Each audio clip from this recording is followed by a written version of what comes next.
జై శ్రీమన్నారాయణ. మన బాలాజీ ప్రేక్షకులందరికీ నమస్కారం. శ్రీరామదూత శిరసానమ. మార్చి 1 అమ్మ, మార్చి 1కి ఏం చేయాలి ఏంటి అనేసి, మార్చి 1 వచ్చేటప్పటికి మీకు శనివారం వచ్చిందమ్మా. ఏం చెయ్యాలి అని అంటే, మీకు మార్చి 1 కూడా శనివారం. మీకు ఎప్పుడూ నేను చెప్తుంటాను, ఎప్పుడైనా సరే 1 తారీఖు శనివారం వచ్చిందంటే కొంచెం జాగ్రత్తగా ఉండండి అమ్మా, ఇబ్బందులు అనేవి ఉంటాయి అని చెప్తున్నాను. అలాగే ఈ మార్చి నుంచి ఏప్రిల్ వరకు కూడా చాలా రకాల ఇబ్బందులు ఉండే అవకాశాలు ఉన్నాయి. కాబట్టి జాగ్రత్త. అందులోనే మనకి ఉగాది అంటే ఇయర్ మారబోతుంది. అందులోనూ చూడండి, పండితులు ఏమని చెప్తున్నారంటే షష్టగ్రహ కూటమి వస్తుంది, చాలా ఇబ్బందులు పడతారు అనేసి కూడా చెప్తున్నారు. కాబట్టి చాలా చాలా జాగ్రత్తగా ఉండండి. ఏం చేయాలి పరిహారం అని అంటే గనక, ఆ రోజు వచ్చేటప్పటికి మినపగారెలు వేయండి. మీరు మినపగారెలు వేసి ఇంట్లో స్వామివారికి నివేదన చేసి బయట ఎవరికైనా పంచి పెట్టండి, ఓకేనా. అలాగే మినపగారెలతో పాటు ఏం చేస్తారంటే 4 కొబ్బరికాయలు, ఖచ్చితంగా 4 కొబ్బరికాయలు, ఇంట్లో 2 కొబ్బరికాయలు కొట్టండి. స్వామి దగ్గరికి తీసుకెళ్ళి 2 కొబ్బరికాయలు నివేదన చేయండి. నాయన, ఈ నెలంతా కాపాడవలసింది నీవే తండ్రి, చాలా భయం వేస్తుంది, నీవు ఉన్నావు నాయన అనేసి మీరు ఇది చేసుకోండి. అలాగే ఇంకొకటి ఏంటంటే, ఆ వేళ ఎవరైనా లేని వాళ్ళు కనుక మీకు కనిపించినా కనిపించకపోయినా కనీసం ఎవరికైనా ఒక అన్నం ప్యాకెట్ అయినా 2 అన్నం ప్యాకెట్లు అయినా తీసుకెళ్ళి మీరు ఇవ్వండి, ఓకే. దీంతోపాటు ఏం చెయ్యాలి అని అంటే కనుక, ఆ వేళ మీరు ఉదయం స్వామి దగ్గర కూర్చుని గోవిందనామాలు చదువుకోండి. సాయంత్రం స్వామి దగ్గరికి వెళ్ళి గోవిందనామాలే చదవండి.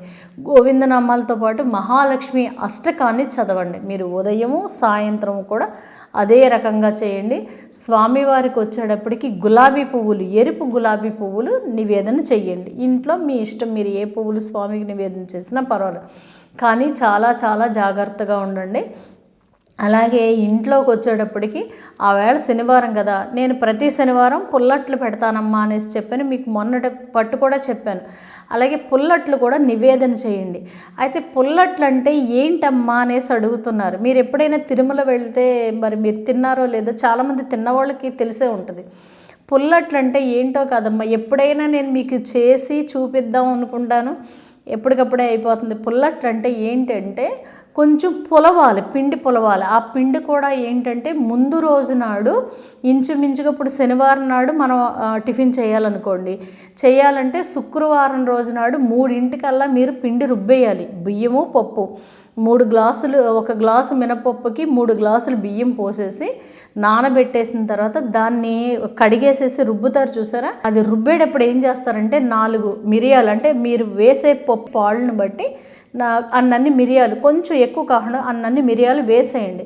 వేసేసి గ్రైండర్ పట్టేయండి, అంటే మిక్సీ అయినా పట్టండి, లేదంటే గ్రైండర్ అయినా పట్టండి. పట్టేసి చక్కగా పక్కన పెట్టేశారు అనుకోండి, మళ్ళీ అందులో పిండి తీసి మనం వాడుకోకూడదు, ఆ నైట్ వాడుకోకూడదు. తెల్లారి స్వామికి వేసిన తర్వాతే మనం టిఫిన్కి వాడుకోవాలి. అది అలా ఉంచేశారనుకోండి, తెల్లారిన తర్వాత మీరు ప్రొద్దుటే లేచి స్నానం చేసి స్వామికి రెడీ చేసి అట్లేస్తారు కదా, అవి ఏంటంటే కొంచెం ఉప్పు చూసుకుని జోరుగా కలిపి, మీరు చూడండి హోటల్లో సెట్ దోశ అంటారు, కొంచెం ఇవి దాన్ని ఏమంటారంటే కొంచెం మందంగా వస్తుంది, పలసగా కాకుండా అలా అంతంత 4 అట్లు. 4 సంఖ్య అంటే స్వామివారికి చాలా ఇష్టం, అందుగురించి ఇంతంత అట్ల కింద 4 అట్లు వేయండి. వేసేసేసి దాన్ని ఒక పళ్ళెంలో పెట్టి దాని మీద ఒక తులసి దళం పెట్టి స్వామికి పెట్టండి. అది ముందు రోజు నాడు మీరు 3 రుబ్బేశారు కదా, ఈ రుబ్బడం వల్ల తెల్లారేటప్పటికి ఏమవుతుందంటే అది కొంచెం ఎక్కువ శాతం పులుస్తుంది. ఆ కొంచెం పుల్లగా ఉంటే ఆయనకి ఇష్టం. ఇది నేను చెప్పడం కాదు, మీరు తిరుమల వెళ్ళినప్పుడు ప్రొద్దుట మాటలు ఇంచుమించుగా 9 ఆ టైంలో కానీ, లేదంటే 8 ఆ టైంలో ఎవరినైనా పంతులు గారు అక్కడ కొంచెం మనం ఎవరైనా తెలుసున్న వాళ్ళు ఉంటే కనుక పుల్లట్లు పెడతారు. కావాలంటే మీరు చూడండి, తిన్నవాళ్ళు కూడా నాకు చెప్తారు, నేను తిన్నాను కూడా. అందుగురించి వాళ్ళని అలా తయారు చేయాలి. శ్రీరంగంలో కూడా ఇలాగే పెడతారు. మీకు కావాలంటే శ్రీరంగంలో అయితే బయటే ప్రసాదం కింద దొరికేస్తుంది, స్వామివారికి నివేదన చేసి బయటికే వచ్చేస్తాయి కాబట్టి మనకి పర్వాలేదు. ఇలా పెట్టాలి. మొన్న నేను చెబితే పుల్లట్లు ఎలా పెట్టాలో చెప్పండి అమ్మా, పుల్లట్లు ఎలా పెట్టాలో చెప్పండి అమ్మా, చాలామంది వాట్సాప్లోనూ మెసేజ్ చేశారు, చాలామంది కామెంట్లోనూ ఇచ్చేశారు. ఏంటంటే ఇలా పెట్టాలి, భగవంతుడు కనుకరిస్తే ఎప్పుడైనా మీకు నేను చేసి చూపిస్తాను, పాళ్ళు అన్నీ చేసి చూపిస్తాను, ఇలాగ నివేదన చేసుకోండి. కానీ జాగ్రత్త అమ్మ, ఎందుకనంటే మార్చి 1 నుంచి ఏప్రిల్ 1 వరకు చాలా చాలా జాగ్రత్తగా ఉండాలి. మీరే కాదు, మీ పిల్లలు కూడా జాగ్రత్తగా ఉండేటట్టుగా చూసుకోండి, ఓకేనా? కాబట్టి ప్రతి విషయానికి కూడా స్వామి ఉన్నారు, కానీ మన ప్రయత్నం మనం చేయాలి కదా. కాబట్టి ప్రతి ఒక్కళ్ళు కూడా స్వామిని ఆరాధించుకుని చక్కటి అదృష్టాన్ని పొందుతారని కోరుకుంటూ జై శ్రీమన్నారాయణ.